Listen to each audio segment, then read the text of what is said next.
Welcome once again to another episode of the Nailsin Ratings, and continuing my series of looking back at the DCEU. This brings us to, well, more or less the final film of that, until Aquaman bows in December, I guess.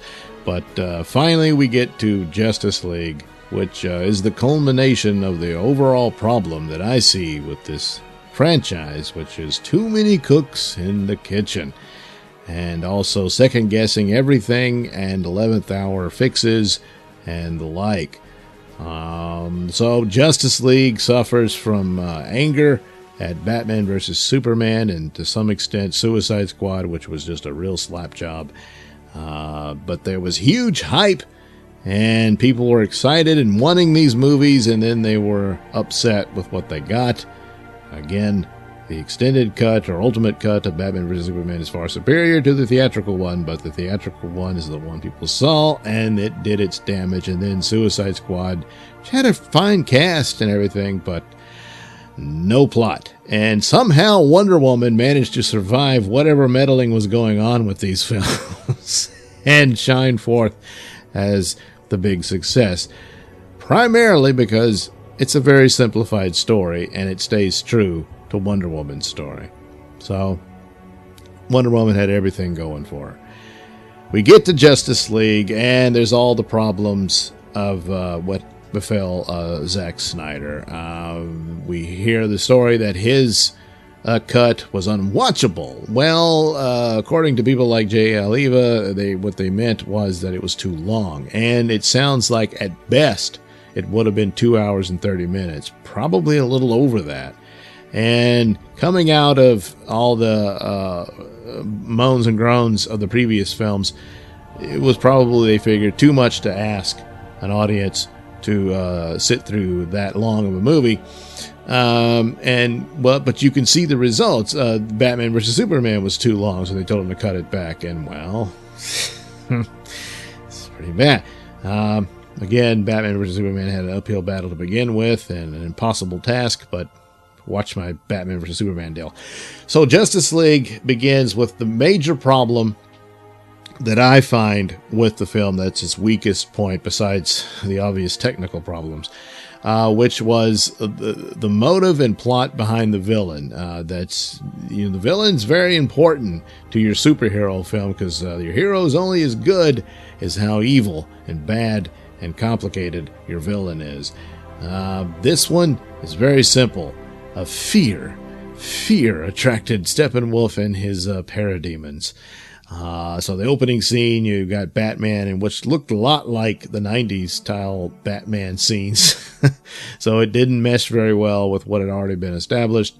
But Batman uses a burglar to attract a parademon, because he's trying to figure out what these parademons are about and all that. So he tells the burglar, "I need your fear."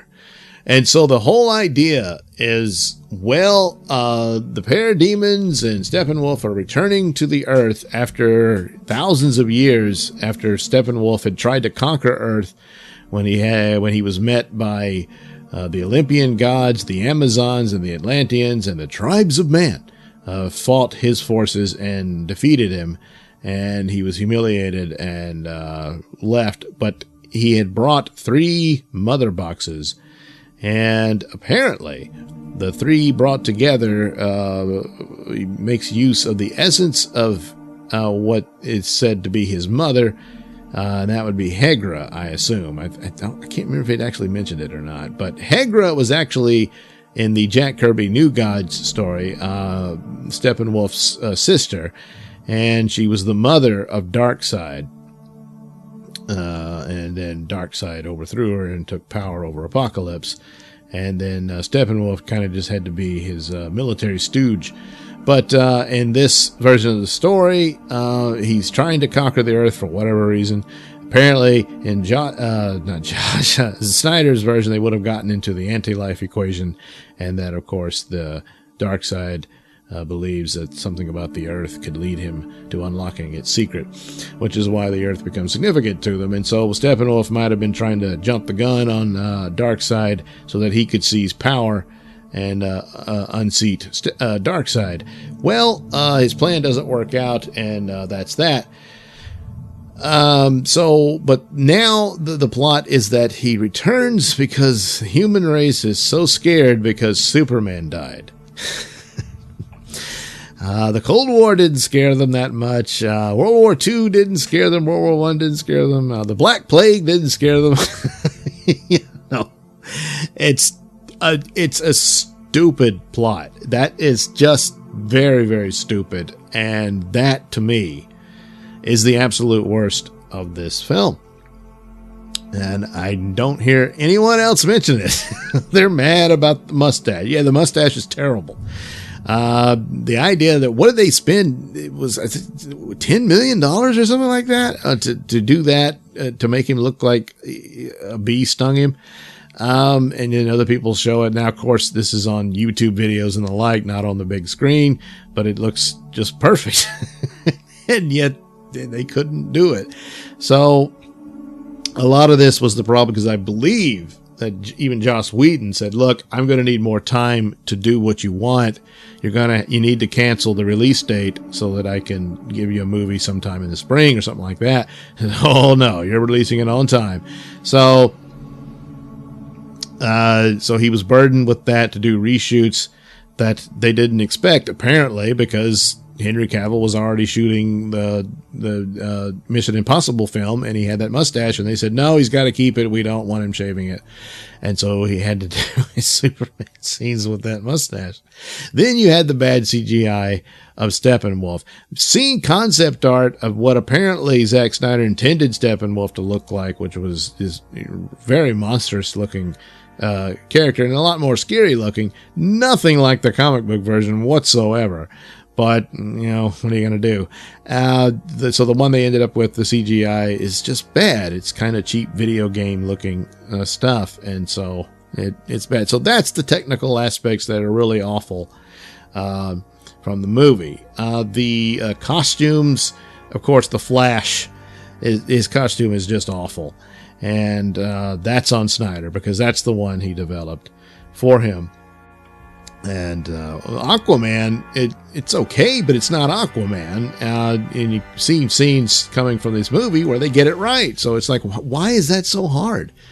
But, it's not there. But Flash had the words. The rest of them are okay. Cyborg's okay and all that. And they give Batman a different suit, and that's fine. But that was some of the worst parts of it. And the fact that it doesn't gel with the other movies very well, because it's clearly somebody else is doing it.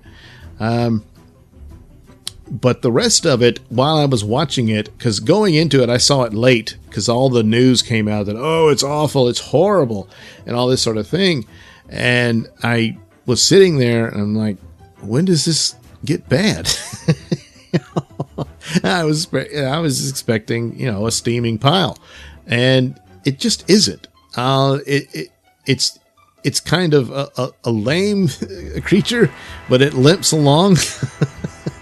And the performances of some of these people. Now, the newcomers, which would be the Flash, Aquaman, and Cyborg. The Flash, no doubt about it, that is not the Flash. I'm not a big fan of the Flash in comic books. I was more Batman and Superman. But because the Flash in the old days was kind of a cardboard character, really. I didn't find a whole lot to him. Since after he was killed off, and then Wally West came in, and Wally West was more the wisecracking type guy.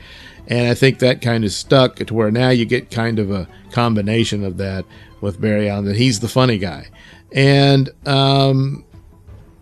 Ezra Miller, in interviews and stuff, this guy comes across as kind of an idiot.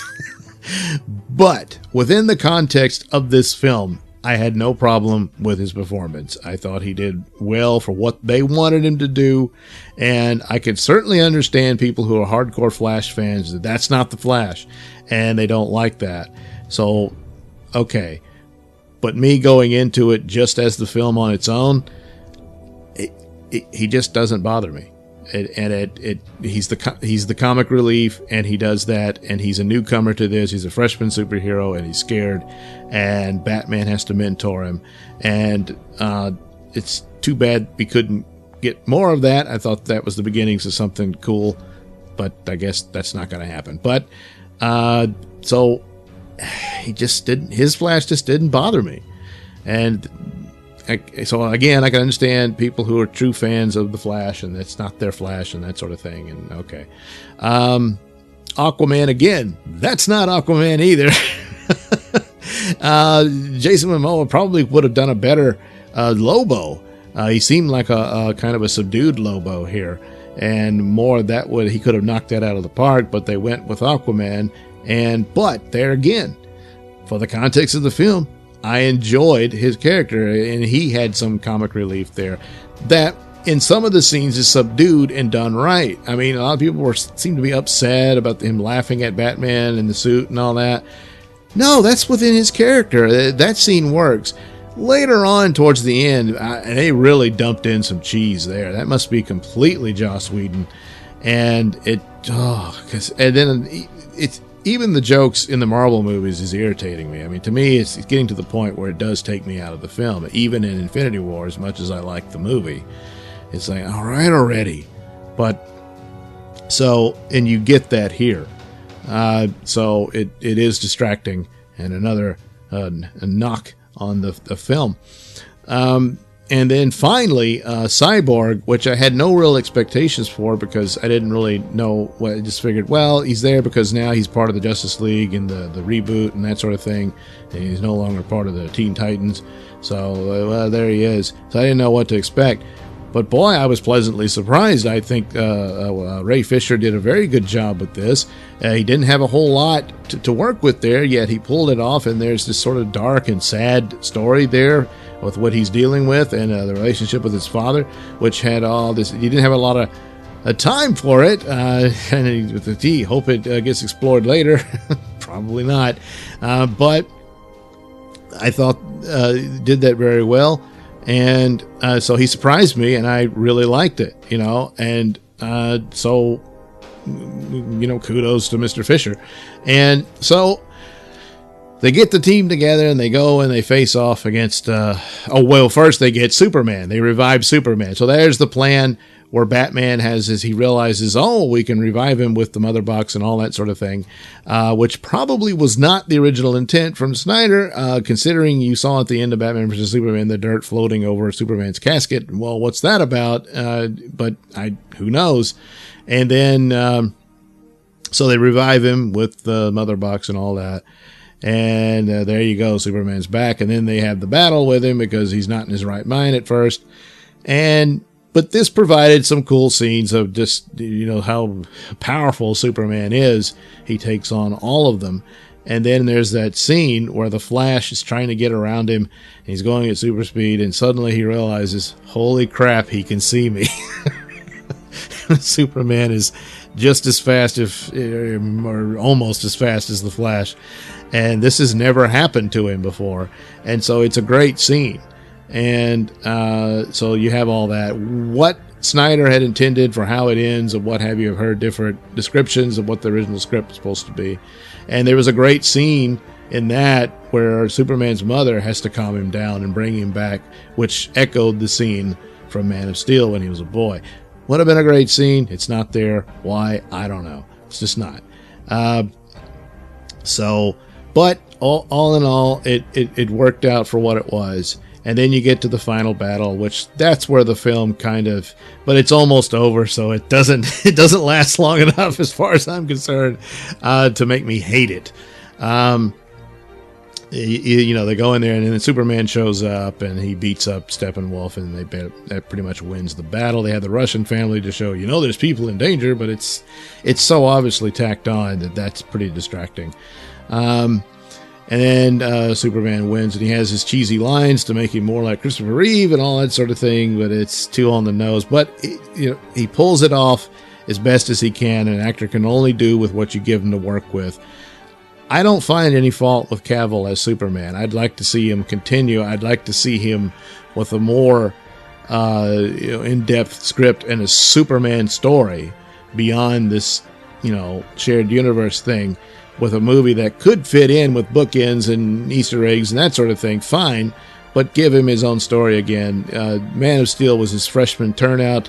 Seeing a fully realized Cavill Superman would have been quite the treat, but apparently we're not going to get that.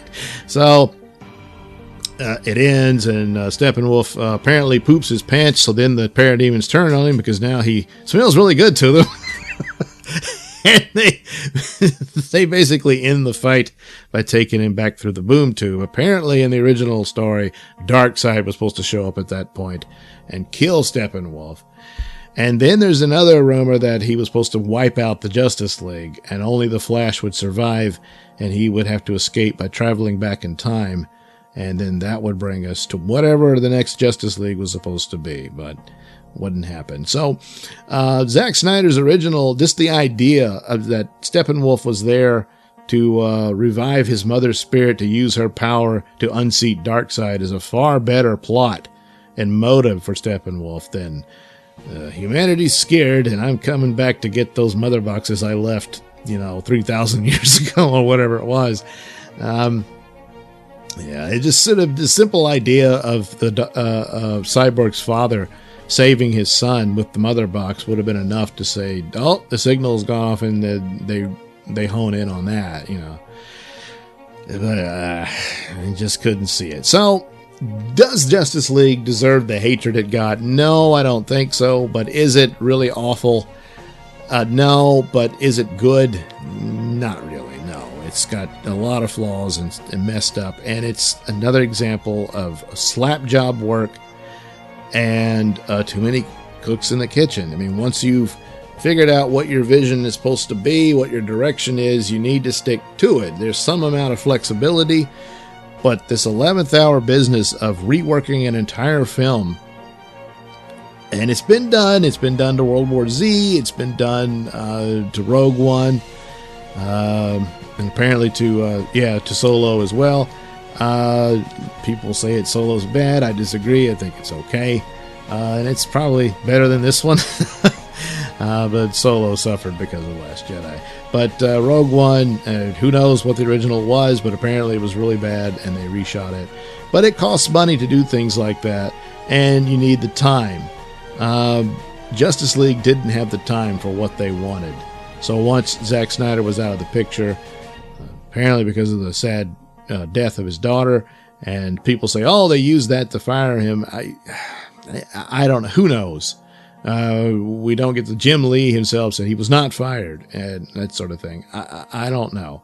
But Zack Snyder is put out there for the blame.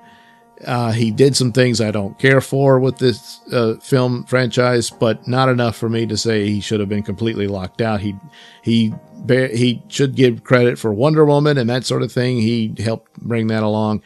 And he had some ideas that were interesting. But once you start on that course, meddling in the 11th hour just isn't going to work. And then, I want it to be this. I want it to be that. And because, the reactions to the film weren't good because you meddled with Batman vs. Superman as well. So there's no learning of lessons here. So it's not a great film, but it does not deserve the hatred that it received. And a lot of that's overblown, and a lot of stuff that's thrown in, I think, is a lot of people are angry about what they got for a variety of reasons, and so every little thing becomes problematic when it really isn't. So that's it for that one, Justice League, and now it's all on Aquaman's shoulders. However, these are the films that are done. They're coming. There's no canceling of them or anything. So there's Aquaman, Shazam, and Wonder Woman. And Wonder Woman has recently been pushed back. Now, there's been some speculation and rumors, and most notably from Grace Randolph of Beyond the Trailer, suggesting that they might be doing a Flashpoint-like plot with Wonder Woman. It doesn't mean it'll be the Flashpoint story, but it will be a time travel story that might reboot the universe by Wonder Woman changing time in order to bring back Steve Trevor. Now, we know Steve Trevor was already in the movie, We've seen him walking around in a mall in the 80s, so how the hell that happened? So something like that has to have happened. What is that? I thought it might be a trick by Cersei or something like that. We know Cheetah's in the movie, but maybe Cersei is too. I don't know. But they may be reworking it where Wonder Woman wants Steve Trevor back. But that, in order for it to be a reboot of the universe, it would mean the Wonder Woman of today would travel back in time and save Steve Trevor. Maybe that's the case. Who knows? But there again, the danger of maybe they had a solid story and everything's fine, and now, hey, let's delay the release so we can reshoot it again. You mess up Wonder Woman and this whole thing is done. Of course, we don't know what effects Aquaman and Shazam could have. If they're fine films and they're okay, it won't do any damage. But if they're really awful and rotten, then ooh, by the time you get to Wonder Woman, it's just going to have to be this masterpiece, you know. And but you're very nervous about this 11th hour thing. The idea of rebooting, I don't have a problem with it. I see how that would work. I would have thought the Flashpoint would have been the no-brainer, but then again, the Flash doesn't get his own movie, because even though the Flash is the star of the Flashpoint story, I'm referring to the comic books, you need to look that up if you don't know what I'm talking about, but it works more as a Justice League story than just the Flash. He's the star, but he's, you know, it's an ensemble type story. So if the Flash even gets a movie at this point, because that again has also been delayed. That thing's been delayed so many times. So who knows? But if they're dropping Cavill, they could say that they can introduce their new actor in a sort of an Easter egg or bookend in the Wonder Woman movie, and also with Ben Affleck and getting their new Batman. Whenever Matt Reeves has cast his new Batman, wherever that's going, I don't know. Supposedly that'll be the next film following Wonder Woman, but who knows? That can always change. So looks like there would be a reboot. It does lend credibility to it because people figured they would do that. So maybe it's true that Wonder Woman will reboot the DCEU. But there you go. Justice League, not great, but doesn't deserve the hatred. But it got it, and that's that. So thanks for watching and listening. Please like and subscribe, and why not take a look down at that link description for the links to my many stores that have plenty of lovely goodies for you. Bye-bye.